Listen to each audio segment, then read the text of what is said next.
দেশ জুড়ে মহা সমারোহে পালন হচ্ছে ঈদ উজ জোহা। চেতলা মসজিদ থেকে শনিবার নামাজ পড়ে বেরোলেন কলকাতার মেয়র ফিরহাদ হাকিম। নামাজ শেষ করে সাংবাদিকদের মুখোমুখি হয়ে সকলকে ঈদের শুভেচ্ছা জানান তিনি। ঈদের দিনে দেশ ও সারা পৃথিবীর শান্তির জন্য আল্লাহর কাছে প্রার্থনা করেছেন।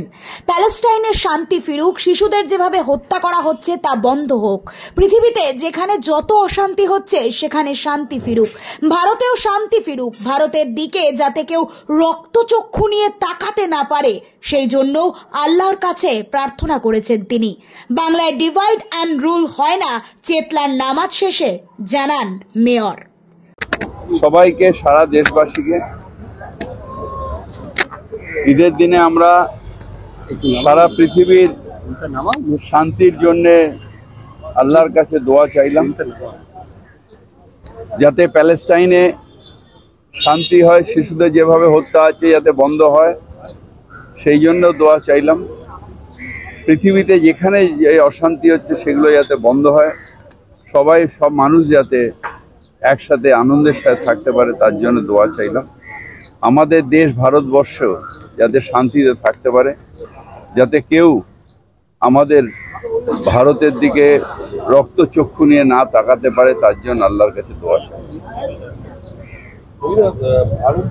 ভারত বাংলাদেশ সীমান্তের যে জেলা প্রশাসন আছে নবান্ন থেকে করা হয়েছে যে 356 একর জমি বিএসএফ কে ছেড়ে দেওয়ার জন্য, এগুলো প্রসিডিওর হয়েছে, এটা নিয়ে আমি ঠিক জানি না, আমি বলতে পারবো না।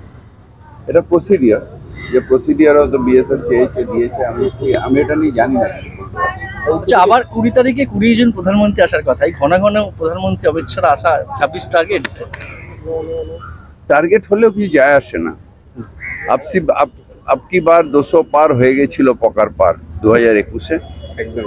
এবার আবার চেষ্টা উনি হয়তো করবেন, কিন্তু লাভ কিছু হবে না। বাংলার মানুষ মমতা ব্যানার্জির সাথে ছিল, আছে, থাকবে। কিন্তু প্রচারে অপারেশন সিন্দুরকে তুলে ধরছে বারবার। বলে না, গায়ে মানে না আপনি মোড়ল। ভারতবর্ষের সেনাবাহিনী তারা তাদের জীবন দিয়ে, তাদের সামর্থ্য দিয়ে পাকিস্তানকে যোগ্য জবাব দিয়েছে। এখানে প্রধানমন্ত্রীর কোনো বড় কিছু নেই, বরং একটা বড় দেশের ভয়ে সেনাবাহিনীকে আটকে দিয়েছে কাপুরুষের মতন। সেটা অন্যায়। ভারতের সম্মান রক্ষা করেছে আমাদের ভারতের সেনাবাহিনী, তাদের আজকের দিনে আমরা স্যালুট জানাই। ববিদা, দেশ জুড়ে বিতর্কের ঝড় উঠেছে কৈলাস বিজয়বর্গীয়র করা মহিলাদের নিয়ে মন্তব্যের। এটা কালকে আমি বলেছি, আসলে বিজেপি পার্টিটাই হচ্ছে মহিলা বিদ্বেষী।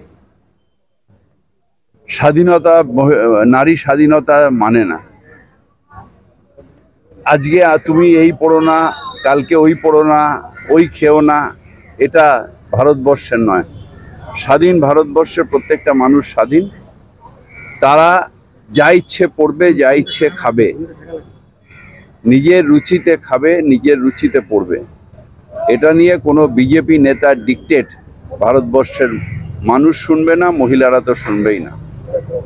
মহিলা মায়ের রূপ, মহিলা আমাদের বাংলায় দুর্গার রূপ, তাকে অবমাননা করা যায় না। কি পড়বে না পড়বে, তোমার নিজের মনের মধ্যে নোংরা মানে আছে, কি বলে, অন্যায় আছে, মনের মধ্যে অন্যায় আছে, তাই তুমি অন্যায় দেখো। নারী স্বাধীনতা অর্থাৎ স্বাধীন। তোমাকে যেরকম আমি বলতে পারি না কিছু করবেন না বা কি করবেন না করবেন, যেন আমি বলতে পারবো না, তুমিও কাউকে বলতে পারবে না। এটাই ভারতবর্ষ। 26-এ ভোটের আগে ব্রিগেডে 5 লক্ষ হিন্দুত্বটা কি বিজেপির পিতৃকুলের? আমাদের সব ধর্মের সমন্বয়ে আমরা বিশ্বাস করি। প্রকৃত হিন্দু যারা, তারা অন্য ধর্মকে সেইভাবেই সম্মান দেয়। সুতরাং হিন্দুত্ব জিগির তুলে ভোট হয় না। আমি মসজিদে নামাজ পড়ি, পাশে আমাদের দুর্গাপুজো হয়। এটাই আমাদের সর্বধর্ম সমন্বয়ের পীঠস্থান হচ্ছে বাংলা। এখানে এইসব ডিভাইড অ্যান্ড রুল হয় না। এখানে শ্রী চৈতন্যের জায়গা, যেখানে আমরা সবাই মিলে প্রেমকে বিতরণ করি, বিদ্বেষকে নয়। Bureau report, the voice now.